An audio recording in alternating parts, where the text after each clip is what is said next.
yang didekam penderitaan. Istriku sukar melahirkan, tangisnya sungguh memilukan.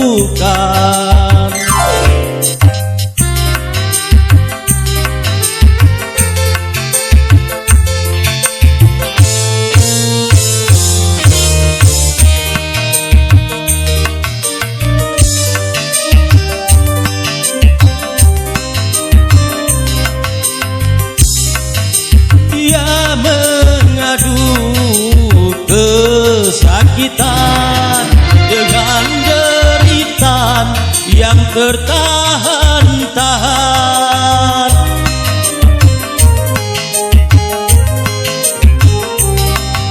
Dia mengeluh putus asa, tak tahan lagi menahan sakitnya. Tak tega, tak tega. Tuhan, apakah dosanya sehingga Engkau mengazabnya?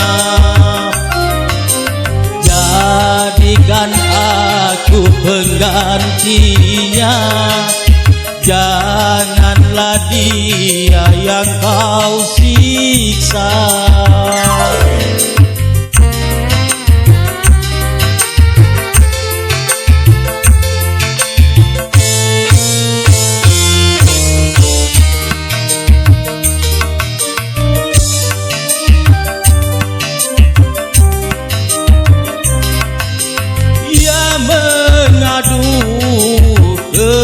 Kesakitan dengan deritan yang tertahan-tahan.